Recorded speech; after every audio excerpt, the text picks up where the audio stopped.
Good evening. Welcome to the Rays of Hope Facebook Live, How to Heal When You Have to Deal. Tonight we're going to talk about masks and the different types of masks that we wear and how wearing our masks can actually interfere with, well, wearing our masks. A few days ago, I flew down from Seattle to Phoenix. And it was on a private matter. And as I got on the plane, settled myself in and got ready for the standard, pre-flight video and instruction from the staff on the plane, they added a little bit. Delta Airlines, who I flew on, they did a great job, by the way, so I'll give them a little plug. Delta Airlines is requiring that all passengers and crew members wear masks for the entire time of the flight. And so as they got the video going, we watched it. It was the standard thing. Okay, there's emergency exits, look around for them. Okay, there's, doors over here, emergency slide. All the standard things that air travelers are accustomed to hearing. In the video, of course, part of it is that if the mask falls from the ceiling because there's an emergency, you're supposed to take the mask, put it on yourself. It may or may not inflate, but one way or the other, oxygen will be flowing. In the Delta video, they show a mom and next to her is a child. And so the masks fall down from the ceiling. Mom puts it on her face, puts the little headband up, head strap around, make sure it's secure, and then turns and helps the child to put his mask on. Again, pretty standard stuff. We're used to that. And in the world of trauma, and when we're talking about building resilience and doing self-care, we often use that as an analogy where we say, remember, if you're not taking care of yourself, if you don't put that oxygen mask on yourself first, then you won't be able to help the people who you're trying to help. It's a great analogy. Here's where the little wrinkle came in that led to tonight's topic. At the end of the video, one of the crew members got on the microphone and said, "Hey, I just want to remind everyone that if for some reason the oxygen mask was to come down and you need to put it on, you need to take off the mask that you're currently wearing before you put that one on." And I thought, wow, that's an amazing analogy for what we're trying to do when we're trying to help other people. Because we tend to put on masks for our emotions and to keep ourselves in a place where we can help others. When we see masks currently with the COVID-19 response going on in that pandemic, and masks have become a fairly common sight. Many stores, the airlines, airports, all kinds of different places of business are requiring masks. And so we've become pretty accustomed to seeing someone who's walking around like this.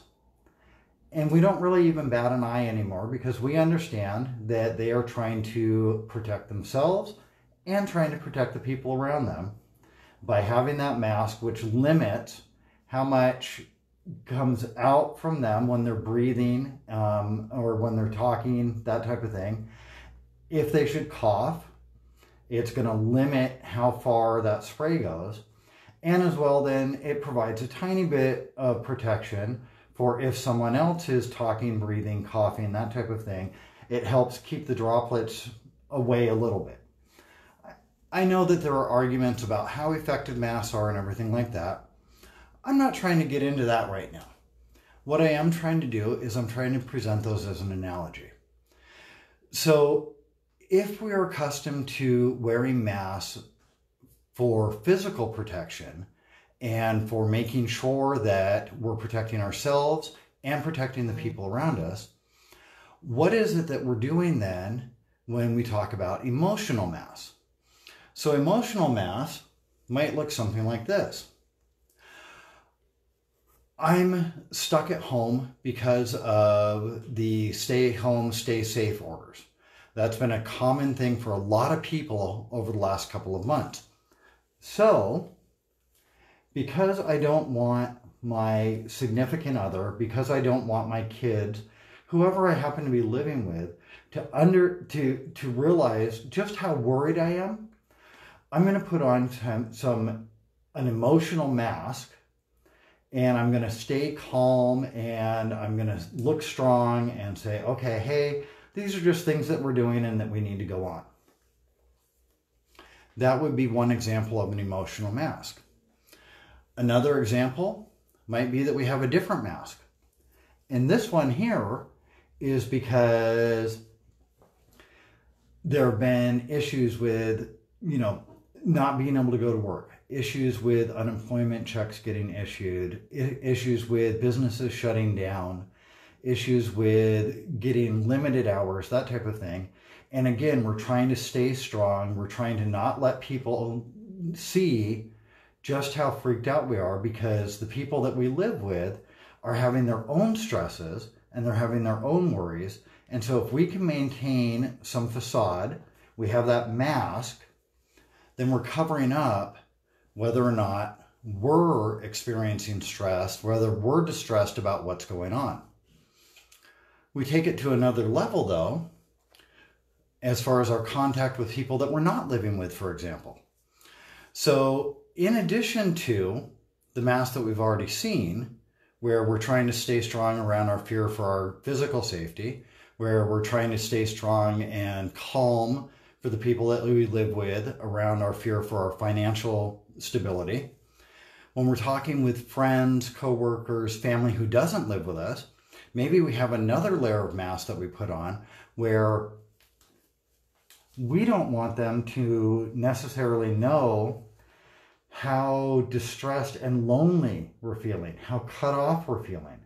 And so we talk about how, well, at least we can do it by phone. Oh, at least we have video chat. We have Zoom, we have Skype, we have, Facebook Live, we have Messenger, all these different ways of communicating.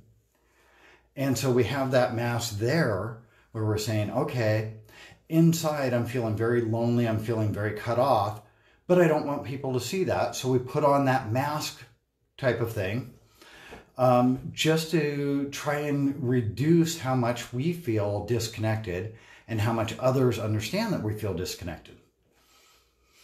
If you're someone who works directly with clients, you may have another layer.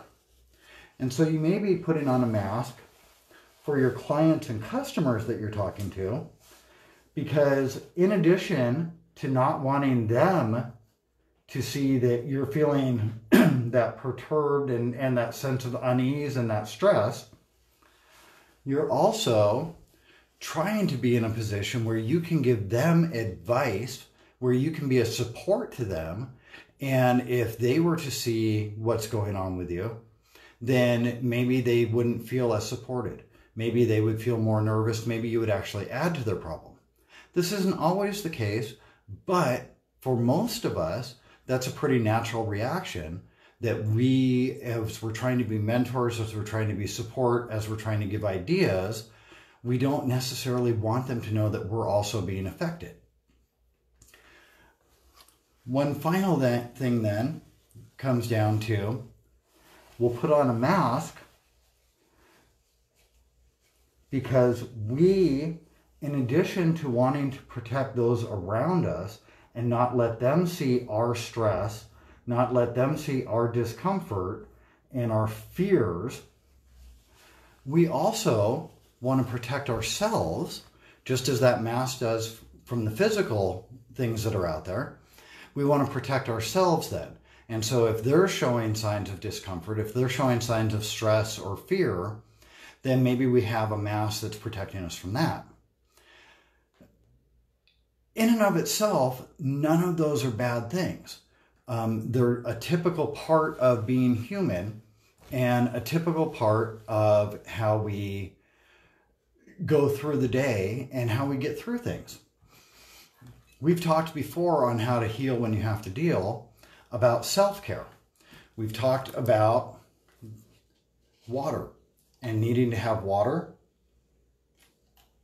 and needing to sustain ourselves, have fuel, and that we can't give from an empty bottle or an empty cup. We've also talked about, just as with the analogy from the airplane, where we've talked about the airplane mask, we've talked about the need for oxygen. So I don't have one of those fancy ones, you know, the full face one like they have on the airplane. But you can see here, this is your kind of standard oxygen like you get in, you know, a hospital or a clinic, where this goes up in the nose and gives you oxygen. And so it helps refresh you, it helps restore you, and make sure then that you're able to keep on going. But what I started thinking about was that if we don't take off some of our other emotional mass, if we don't have that support system, that person, those people, whether it be a counselor, whether it be a spouse or a partner, whether it be that good friend who we can let things go, we might not take off our mask that we have to protect our families at home from our fear about our physical safety. We might not take off the mask that we have where we're trying to protect them from our worries about our financial future. We might not take off the mask that's trying to protect them, protect our friends and family who we don't live with, from realizing that we're feeling disconnected.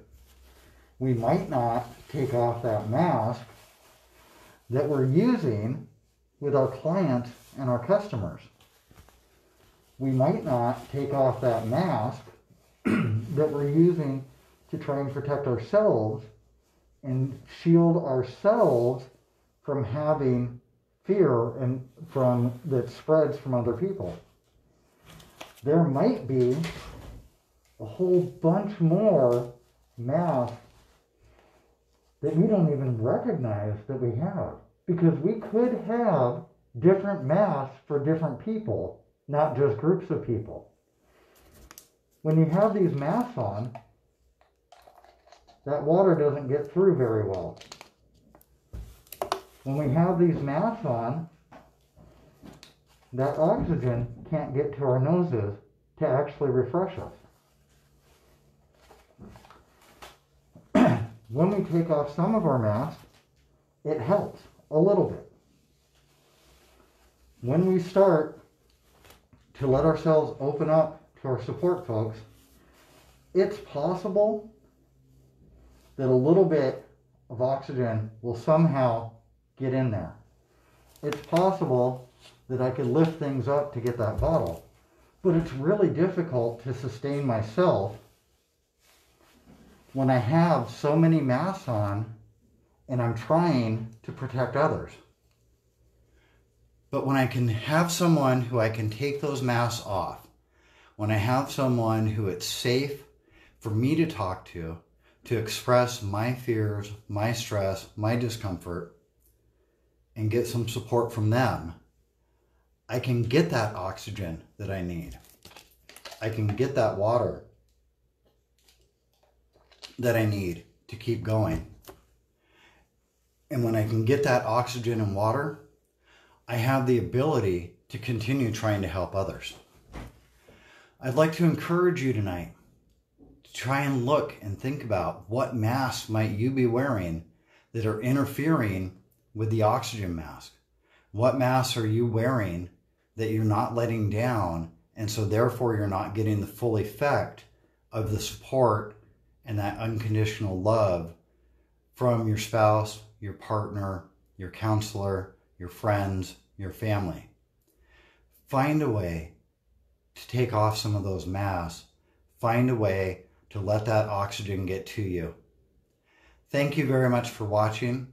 My name is Nathan Ray. This has been How to Heal When You Have to Deal from Rays of Hope. Have a wonderful week.